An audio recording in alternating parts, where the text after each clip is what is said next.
Good morning. Welcome back to Sitting with Ashley. I'm Ashley. We're going to do a quick collective reading. I think my kid might be almost awake, but his breakfast is ready. So I may have to step away for a moment. But it will only be for a moment. September 4th today.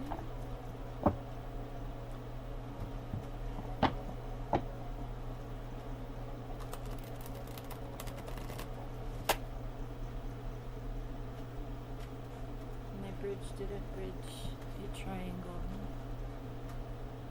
So we've got inner child healing and sun strength and empowerment. And on the bottom of this tiny deck we have fire energy, Leo, Sagittarius, and Aries.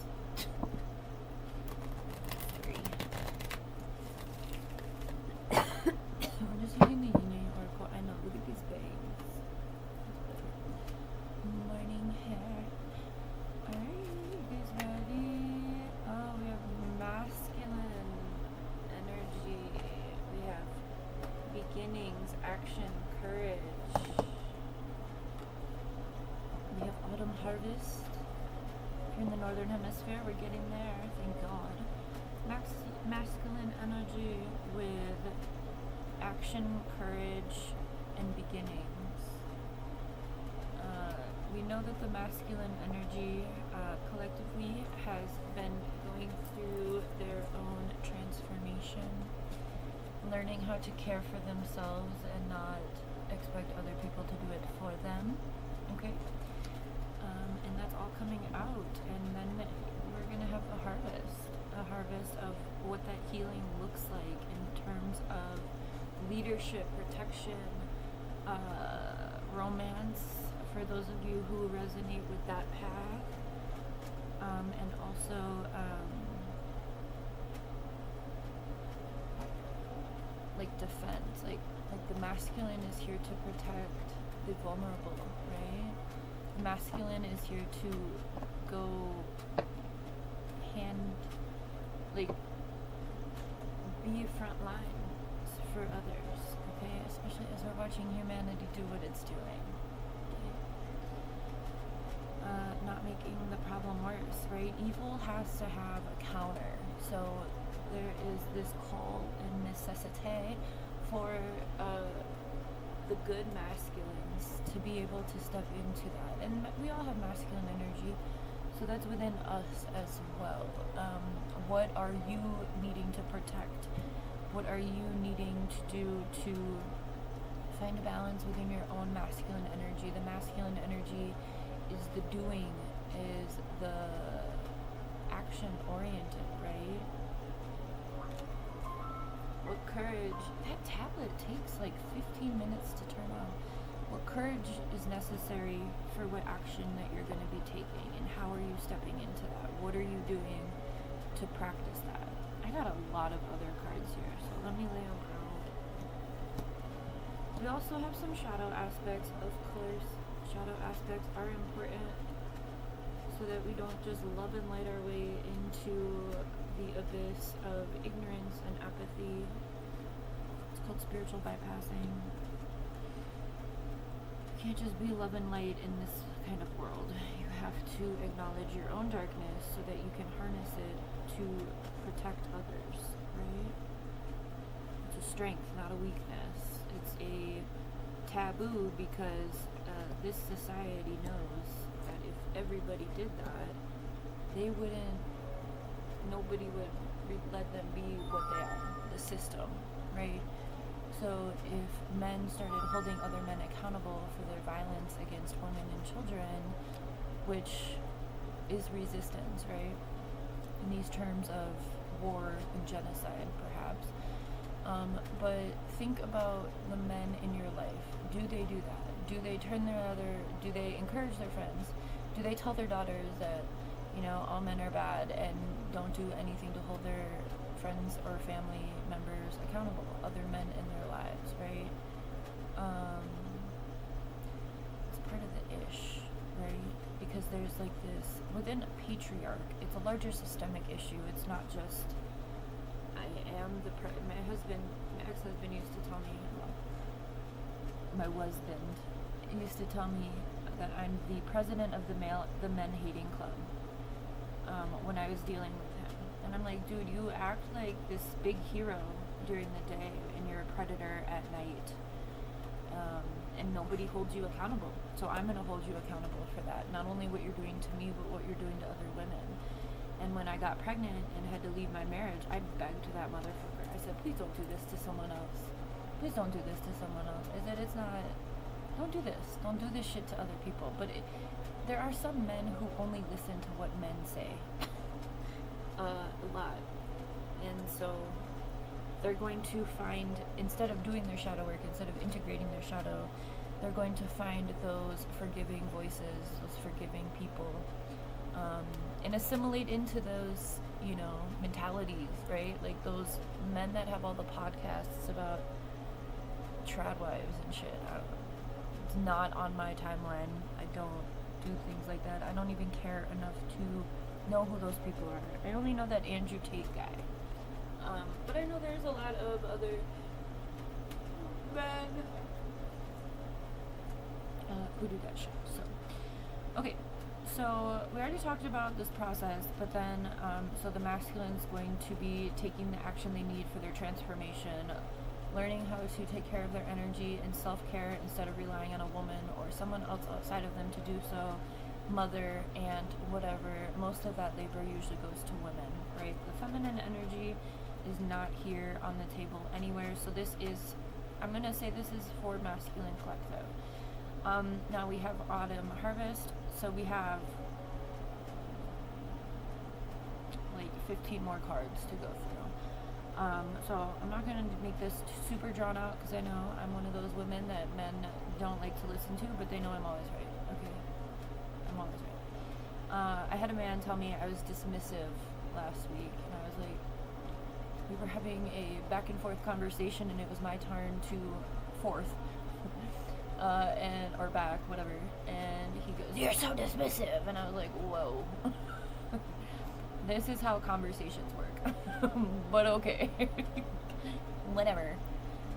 We don't care what you think about us anyway. So whatever isolating thoughts you have about when a man is unhealed, it's very unattractive, quite frankly.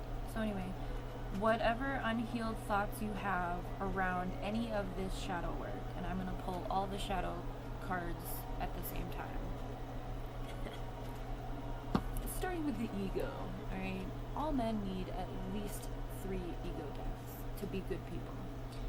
So I would get on that. If you want, I've made a collective convo about ego deaths. I myself have ego deaths every time I interact with a person, another human, because I like to take inventory of that interaction and make sure that the things that I did wrong, like if I was dismissive, even that conversation, yes, I had an ego death around because I was like, maybe I am dismissive, and I'm like, wow, well, like I don't talk to adults, because he's like, you like to talk but you don't like to listen, and I'm like, I am a single mother with very few people around me, and my child is nonverbal, so yes, I do talk when I get around other people. But it was, so I was like, oh, maybe I was dismissive. But then I reflected on the actual conversation, and I was like, no, that's how conversations work. So I think dude is butthurt about something else and projected it on me. Personally, that's what I believe. And also, this is someone who fucked me over royally, okay, expensively. This was the dude who was supposed to bring the ambulance back and got stuck in the middle of the desert, and I had to pay a lot of money. So I was like, you still haven't taken any accountability for that situation. You haven't apologized for what happened after that, because he was drunk and driving. The one thing that he was supposed to do that day was just get my ambulance back from point A to point B, and he did a whole bunch of side quests, and I had to pay like $650 extra to get that home. So yes, I am a little bit dismissive with this one particular person.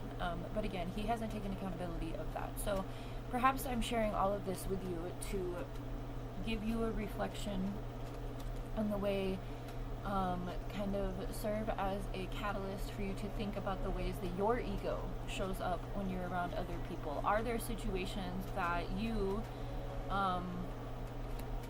haven't taken accountability or apologized for in regards to someone else? An acknowledgement of your wrongdoings can go a long way when it comes to human relationships. So, highly recommend trying to swallow your fucking pride, get it past your Adam's apple, and apologize for the things that you've done wrong. I mean, it's not that hard. Oh yeah, here it is. Apology and forgiveness. It's a necessité. Okay? Otherwise, if you don't, you're just using whatever it is, your feelings, your emotions, your projections, as a control tactic, right? Dude was trying to shut me up. I'm gonna shut up. You're at my house. Leave me alone. Okay. We have distance, retreat, or time out. Some of this work does require that, and some of this, the second card that came out is action. So maybe the action you are being asked to take is leave people the fuck alone and stop bleeding on everybody until you're a better version of yourself, right? We do have thoughts of temptation or deception here. It may look good on the surface. You don't know what is beneath the surface. Be careful with that. On that same line, we have facade and beliefs. What do you put out into the world as who you are? Like, who do you present yourself as? And is that who you really are? Or are you deceiving people in your presence, right? Most people in this society are wearing some sort of society stamped approval of who they are when there's really a lot more to them, but there's a lot of embarrassment and stuff. So this process is about integrating all of you, collecting all of your pieces, not being ashamed or embarrassed about who you are, but rather wanting to be a part of changing the system using those gifts that you do have, right? Helping yourself and others get out of whatever toxicity and patterns they have, or you have, and you do this for yourself, and you become a role model or someone, not like a role model, not like putting yourself on a pedestal, right? We gotta keep our ego in check. Ego deaths are necessary, but recognizing that the work, once you do the work, a certain point of confidence arrives with that. Confidence and ego can be a fine line, again, within a society that is very unbalanced and unhealthy, right? And recognizing always that the traits that we get, the patterns that we find ourselves in, the ways that we present ourselves, the pride we have, all of that is part of this facade because of the society in which we live.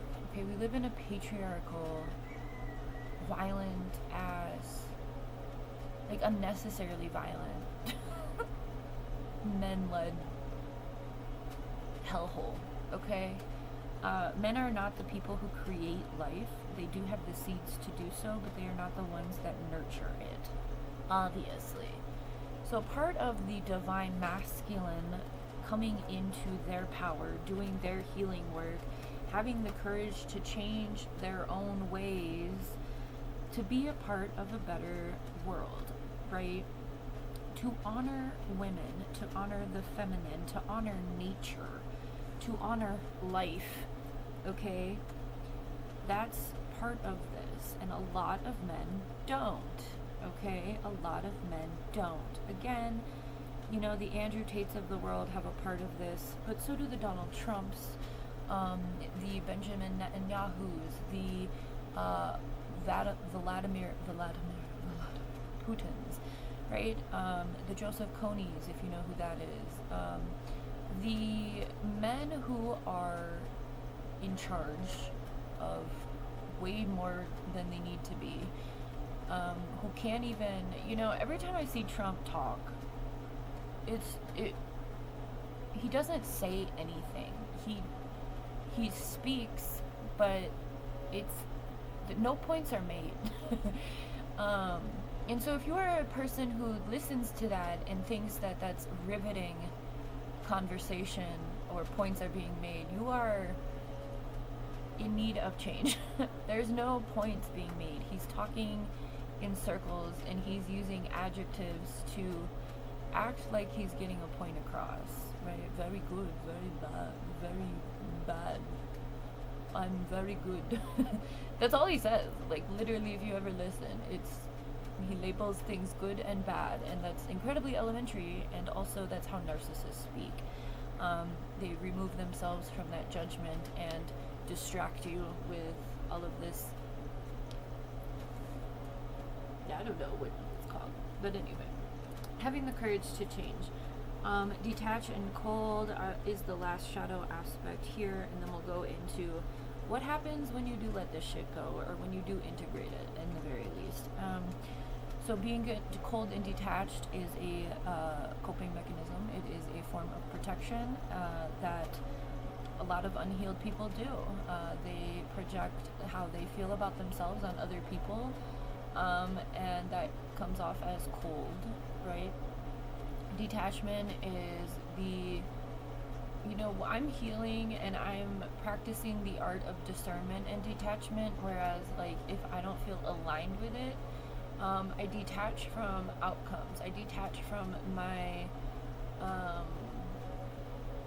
expectations, right? Because expectations of others is something that the ego holds. It's not a spiritual thing.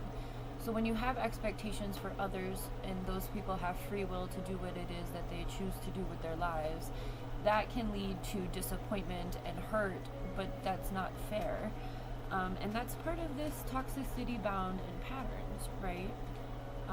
So for dude, like that conversation I shared with you, he had an expectation of me to, I don't know, listen to him, or I don't know.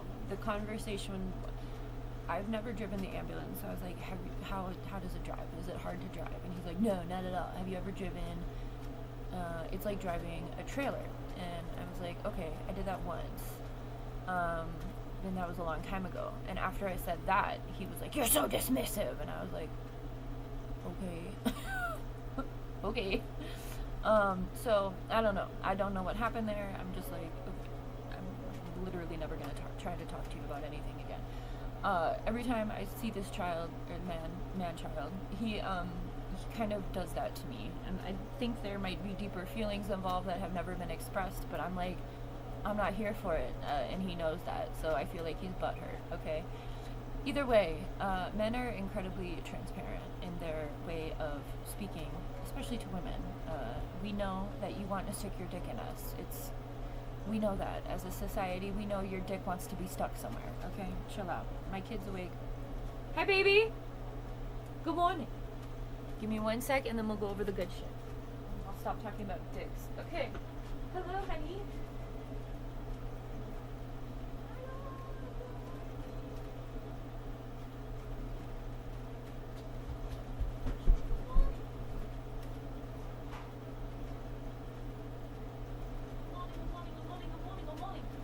Breakfast and tabby. Hello. Uh-oh. What you stashed over there? What are you looking for? Hello. Got your tablet, and I bought your breakfast. Hey, we got these free promo vitamins yesterday in that Walmart Class Plus package. So you can try those. If you don't want those, I'll get you your OG bears. Okay. Good morning, honey. I'm finishing a reading, okay? So, release what no longer serves you, purge, and surrender to the process, okay? Surrender to your higher self. Your higher self is the version of you that doesn't have to deal with people at all, okay? Or bills, or capitalism, alright? The higher self is the best version of you, okay? We have a leap of faith, okay? Taking a leap of faith and freedom and opportunities coming from that.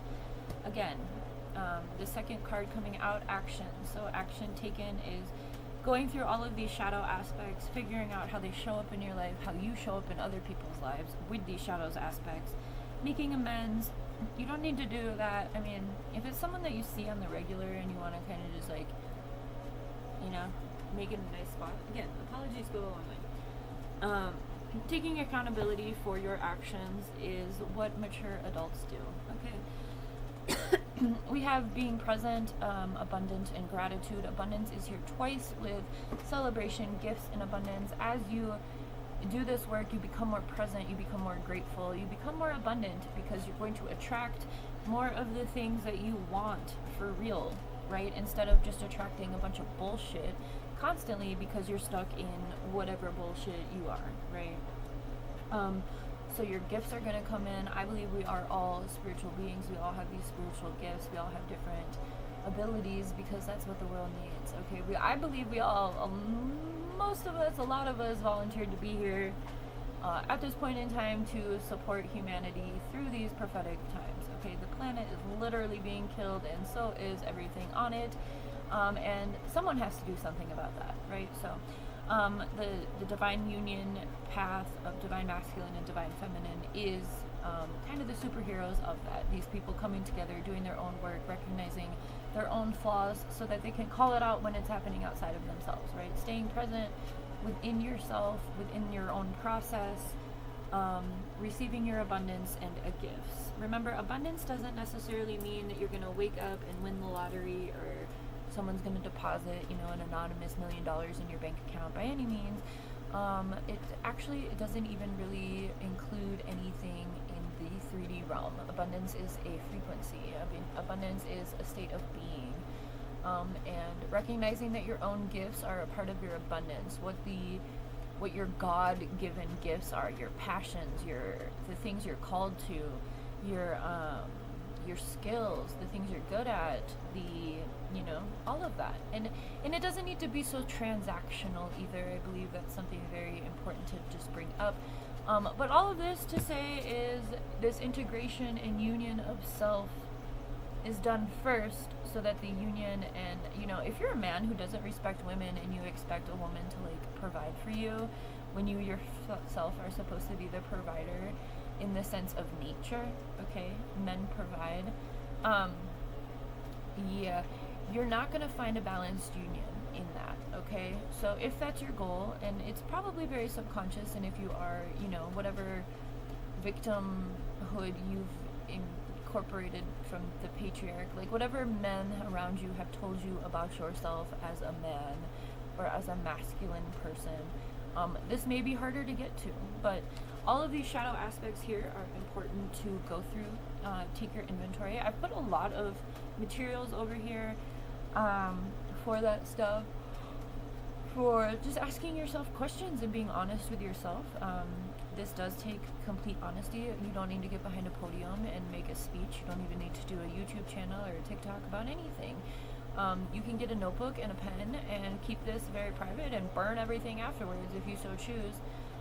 But being really honest about who you are, where you got your beliefs, what you want to be, who you want to be, who you want to be with or around, what you want to do. It's all part of the process. So I hope this helps. Have a good one.